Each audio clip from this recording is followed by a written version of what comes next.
and your glory will cover the earth like the waters cover the sea. Bonjour, aujourd'hui nous sommes dans Genèse 1 et nous allons parler de comment la création témoigne du caractère de Dieu. Au verset 1, il est dit « Au commencement, Dieu créa les cieux et la terre ». Et j'aimerais approfondir un petit peu ce mot « créa » en hébreu « bara ». C'est une création à partir de rien, à partir de quelque chose qui n'existe pas. Ce n'est pas une création comme quelqu'un, par exemple, fait un nouveau dessert ou un nouveau repas qui prend différents ingrédients, les met ensemble et crée quelque chose de nouveau. Il ne s'agit pas de ça. Il ne s'agit pas non plus comme pour un constructeur qui rassemble des pierres, qui les organise, qui les assemble, qui les soude et en fait une maison. Non, ce que Dieu fait n'est pas un assemblage de quelque chose qui existe, c'est vraiment une création de quelque chose qui n'existait pas avant. Et c'est tellement important parce que Dieu crée la matière. Dieu crée l'univers. Ce n'est pas quelque chose qui était là, c'est quelque chose qui n'était pas là. Dieu était avant toute chose, Dieu est éternel, et à un moment donné, il dit « Ok, faisons les cieux et la terre ». Dieu est beaucoup plus grand que l'univers ou les univers. Alors actuellement, au travers des découvertes scientifiques, on est émerveillé de voir l'immensité de l'univers, la grandeur de l'univers, toutes les galaxies, les mondes qui existent dans le ciel. Et aussi, bien sûr, au travers d'une autre forme de recherche, on découvre tout ce qui est tellement petit. Et ça nous émerveille de voir toutes ces choses tellement extraordinaires. Eh bien, tout ça n'existait pas. Tout ça n'existait pas, il n'y avait rien. C'est Dieu dans son génie, dans sa puissance, dans son autorité, qui à un moment dit, eh bien voilà, je vais créer tout ça. Je vais créer. Et les gens peuvent s'émerveiller des étoiles, peuvent s'émerveiller des galaxies, peuvent s'émerveiller des choses microscopiques, peuvent s'émerveiller de l'organisation des gènes, etc. Tout ça n'existait pas et Dieu, à un moment donné, dit que ça existe et ça existe.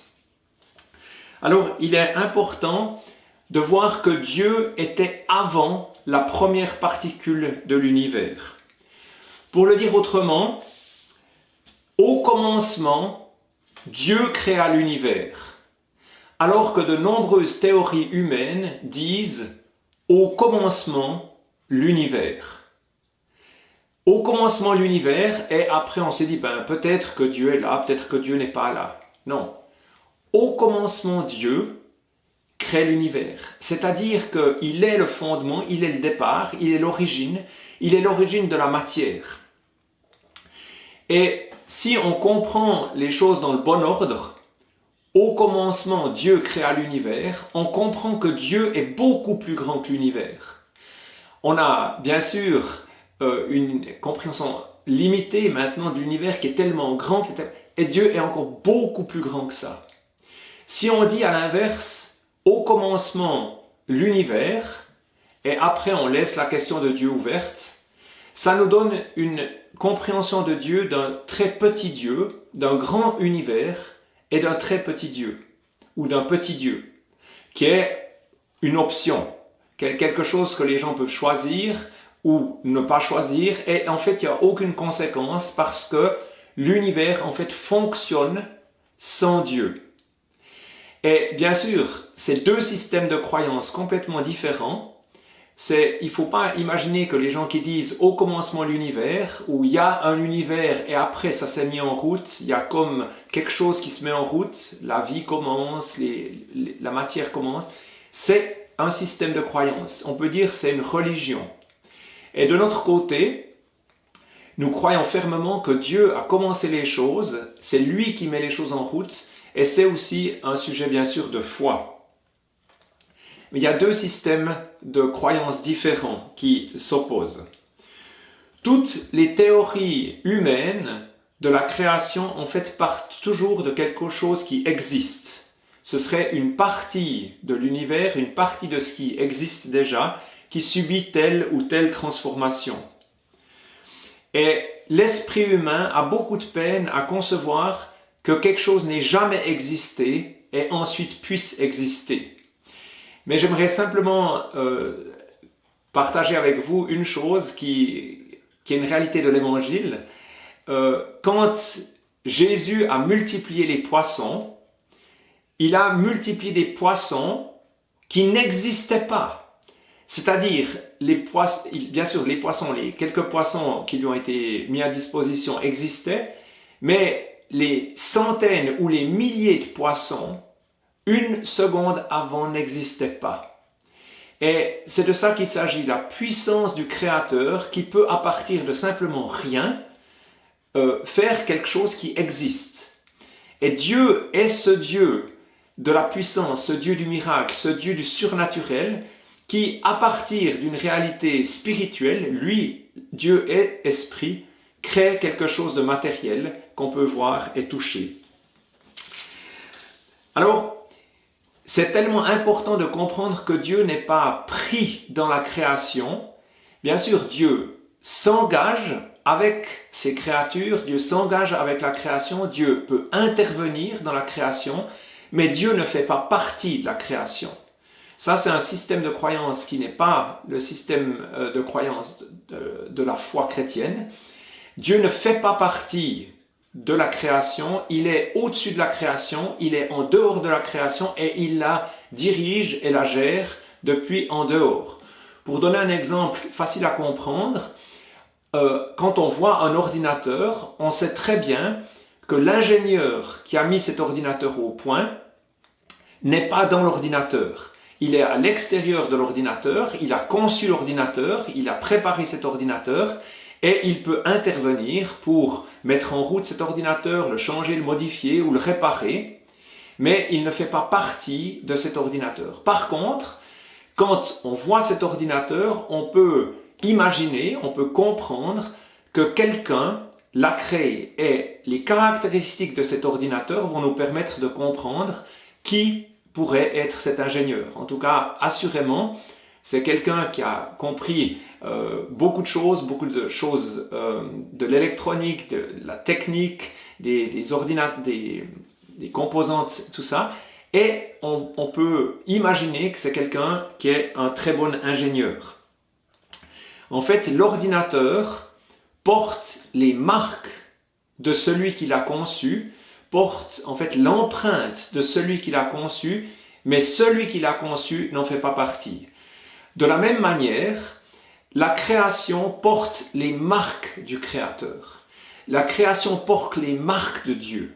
Mais Dieu ne fait pas partie de la création. Et parfois, il y a des gens qui nous disent, mais prouvez-moi que Dieu existe ou prouvez-moi que Dieu est le Créateur. On ne peut pas, à partir du monde créé, prouver quelque chose en dehors du monde créé. On ne peut pas, et on peut bien sûr leur répondre, mais prouvez-moi que Dieu n'existe pas. Bien sûr, ça c'est des discussions d'adolescents. Quand l'un croit que Dieu existe, l'autre croit que Dieu n'existe pas, et on peut se renvoyer la balle de cette manière-là. Mais par définition, le monde tel qu'on le comprend, tel qu'on le voit, tel qu'on peut l'examiner, tel qu'on peut le découvrir, l'expérimenter, en fait est limité, et Dieu se trouve à l'extérieur du monde, se trouve à l'extérieur, et lui peut intervenir. Mais par contre, on peut voir son action, on peut voir son intervention, et particulièrement, on peut voir ses miracles à l'intérieur de la création, de la même manière que j'ai parlé avant de Jésus qui multiplie les poissons. Quand Dieu a ouvert la mer Rouge pour laisser sortir son peuple d'Égypte, il est intervenu dans la création, il a agi dans la création et il a montré qu'il avait autorité sur la création et qu'il pouvait en faire ce qu'il voulait. Alors, maintenant j'aimerais parler de deux caractéristiques du récit de création qui nous parle de qui est Dieu, dans une manière profonde, dans une manière intime. Il y a deux choses essentielles. On l'a dit, la première chose, c'est la création de la matière, mais j'aimerais parler maintenant de la deuxième chose, qui est la création de la vie. on voit que Dieu crée la vie, le don de la vie n'existait pas. Il n'y avait pas des éléments de vie qui étaient là, qui après ont été assemblés pour devenir la vie. Non, il n'y avait pas de vie, il n'y avait rien. C'était vide, on peut dire, et la vie n'était pas là. Et Dieu crée la vie. Mais la manière dont il crée la vie nous parle énormément de qui il est. En effet, il crée bien sûr la vie végétale, il crée la vie animale et la vie humaine. Mais il fait tout ça avec abondance. Et le mot abondance revient énormément dans ce récit. Il est dit que les eaux puissent grouiller avec abondance de vie, de créatures vivantes. Il y a plusieurs fois le mot abondant ou abondance qui est répété. Et Dieu veut que les espaces qu'il a créés soient remplis de vie, que les mers soient remplies de vie, que le ciel soit rempli de vie, d'oiseaux, et ensuite, bien sûr, que sur la terre, les animaux, on peut dire domestiques, les animaux qu'on a l'habitude de voir marcher sur terre, soient aussi en grand nombre et multiplient, soient bénis et multiplient. Et ensuite, bien sûr, l'homme est aussi appelé à se multiplier, à devenir fécond et multiplié. Et cela nous parle de Dieu qui est le Dieu vivant. Dieu aime la vie. Dieu veut la vie. Dieu est le Dieu de vie et Dieu donne la vie. Ça, c'est une des caractéristiques fondamentales. Lui est la vie. Lui est le Dieu vivant et il aime communiquer sa vie. Il communique sa vie à un niveau naturel. Il va communiquer sa vie simplement parce qu'on vit, les animaux vivent. Cette vie, en fait, qu'on a, sous différentes formes, mais aussi il veut nous donner cette vie spirituelle, cette vie avec lui et ensuite bien entendu la vie éternelle. Dieu veut que la vie remplisse la terre et que cette vie se multiplie. Et il donne, vous pouvez le voir très clairement dans le texte, la capacité de se reproduire pour les différentes espèces végétales et la capacité de se reproduire pour les différentes espèces animales et bien sûr pour l'homme aussi, chacun selon son espèce. Dieu veut que cette vie se multiplie, Dieu veut que cette vie soit transmise, soit remplisse en fait.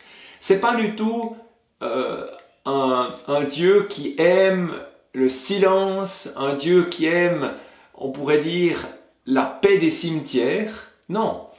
C'est le Dieu qui aime que la vie bouge, qui aime le cri des enfants, qui aime le chant des oiseaux, qui aime que les animaux se déplacent, que toute cette vie abondante, on peut dire cette abondance de vie sur tous les différents aspects de la terre.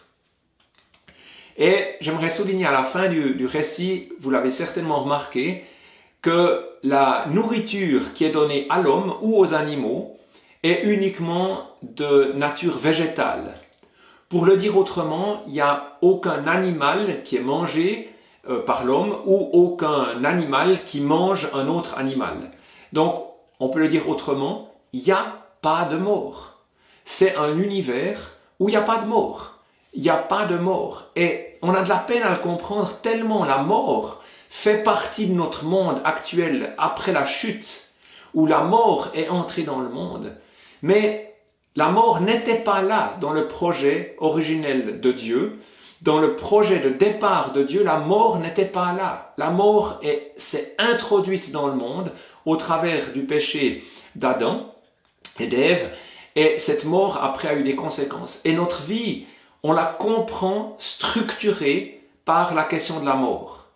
Mais il y a une excellente nouvelle, c'est que cette vie sans mort, que l'on voit dans le récit de la création, cette vie sans mort, on va la retrouver dans la Nouvelle Jérusalem.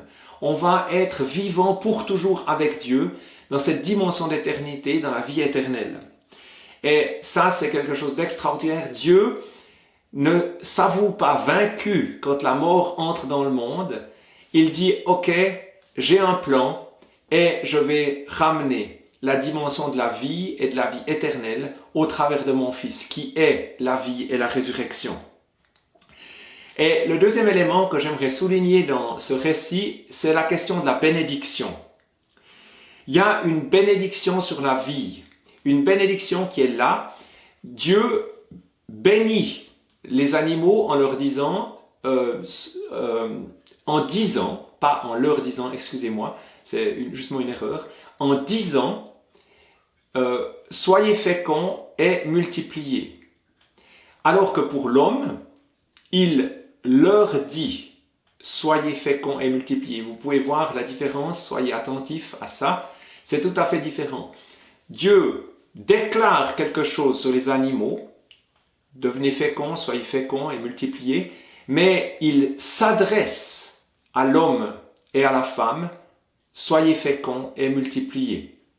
Il y a une très grande différence qui est bien sûr essentielle pour nous, parce que Dieu crée ce dialogue et Dieu annonce sa bénédiction.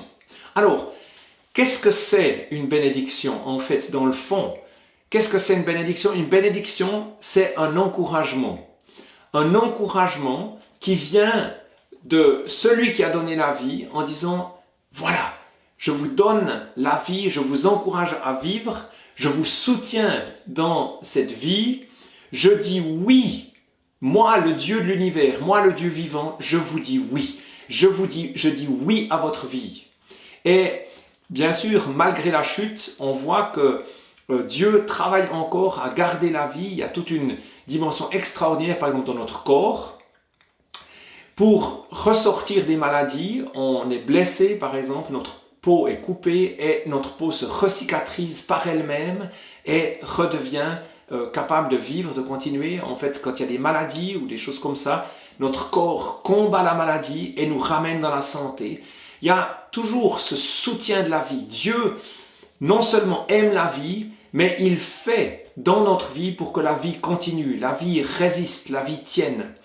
Et c'est intéressant de voir aussi que même la vie végétale gagne toujours. J'ai vécu une situation intéressante, je visitais un pays en Afrique et la route était recouverte de végétation. Il y avait une route qui avait été faite et la végétation avait regagné en fait ses droits et recouvrait en fait cette route parce qu'elle n'avait pas été entretenue comme c'était dans le passé, la végétation n'avait pas été écartée et on peut dire les droits de la vie reviennent toujours. Dieu dit oui à la vie, Dieu dit oui à notre vie et la bénédiction c'est aussi le pouvoir de réussir, c'est-à-dire le pouvoir de réussir à transmettre la vie, à vivre, et c'est aussi la faveur de Dieu. C'est dans le sens que Dieu est avec nous, Dieu est pour nous, et on voit vraiment que Dieu est favorable à l'homme, et Dieu est favorable à la vie. Et j'aimerais simplement prendre cet exemple dans la vie d'Isaac. C'est dans Genèse 26, le verset 12. Dieu a béni Isaac, et Isaac a récolté 100 fois plus.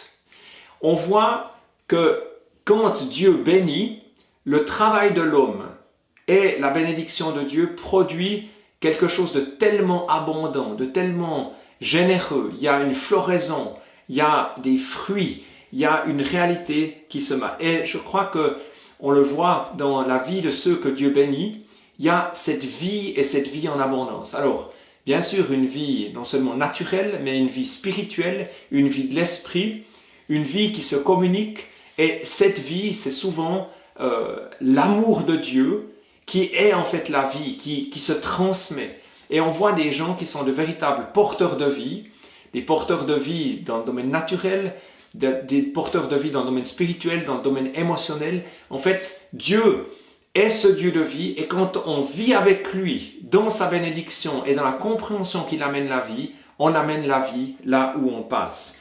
Il y a une multiplication de vie. Dieu est le Dieu vivant, il est le donneur de la vie et il est aussi, après la chute, le restaurateur de la vie. Jésus est la résurrection et la vie et il nous apporte la vie et la vie en abondance. Dans Jean 10, le verset 10, il dit qu'il est venu pour donner la vie et que la vie soit en abondante. On retrouve ces mêmes caractéristiques du Créateur dans la vie de Jésus.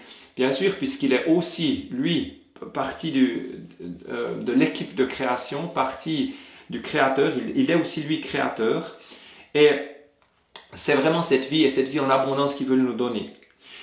Malheureusement, il y a beaucoup de gens qui associent Dieu à la mort. C'est comme si, quand il y a la mort, alors là, on commence à parler de Dieu. Mais en fait, ça, c'est pas l'histoire de la Bible. Ce n'est pas l'histoire que la Bible nous communique à propos de Dieu. Dieu aime la vie et Dieu est complètement séparé de la mort. Il nous est dit dans l'Écriture que le dernier ennemi, c'est la mort. Dieu et la mort ne sont pas amis. Il y a certains qui le pensent, mais ce n'est pas une révélation biblique. Il y a des religions qui aiment la mort. Mais la foi juive et la foi chrétienne ne sont pas de ce côté-là. C'est une religion de vie. La foi juive et la foi chrétienne sont fondées dans la vie, dans la connaissance du Dieu de vie, du Dieu vivant. Et il n'y a pas d'adoration de la mort, il n'y a pas de glorification de la mort, où le culte ne tourne pas autour de la mort ou des morts, ou des têtes de mort ou de ce genre de choses. Non, c'est vraiment une célébration de la vie. Pas une célébration de la vie en tant que telle, mais une célébration de la vie parce qu'elle nous est donnée par Dieu, parce que cette vie nous est donnée. Et c'est une célébration du Dieu vivant qui nous donne cette vie. Et on peut être heureux de vivre, heureux de voir les autres vivre. Il y a tellement plus de joie à voir un bébé naître qu'une personne âgée qui décède. Voilà, il veut notre vie, il ne veut pas notre mort, et le contact avec Dieu va nous entraîner dans une vie abondante. Il y a des gens qui ont peur que s'ils mettent leur vie entre les mains de Dieu, ils vont avoir comme une vie plus réduite, plus diminuée. Ils auront l'impression peut-être de comme moins vivre. Mais en fait, c'est tout l'inverse qui se passe, c'est que cette vie va se développer. On va développer qui on est, on va développer ce que Dieu nous a donné, on va développer notre caractère, on va développer nos forces, on va développer nos dons, on va développer notre cœur, on va développer notre amour, on va développer nos relations. Et tout ça parce que le Dieu de la vie nous a donné la vie et place sa bénédiction sur nous. Et nous donne vraiment d'être des gens qui non seulement fleurissent, portent du fruit et se multiplient. Alors, comme conclusion de cet enseignement aujourd'hui, j'aimerais simplement dire que nous pouvons remercier le Créateur, remercier Dieu pour la vie. C'est pas une célébration de la vie en soi, c'est une célébration du Dieu vivant, du Dieu de la vie, du Dieu qui nous donne la vie. Et ça, c'est le message, un des messages de ce chapitre, de ce premier chapitre de la Bible, de Genèse 1. Vraiment, la création témoigne des caractéristiques de Dieu. Et les deux caractéristiques qu'on a vues aujourd'hui, c'est la création de l'univers, cette toute-puissance qui crée à partir de rien, et la création de la vie, accompagnée de sa bénédiction. Alors, soyez bénis.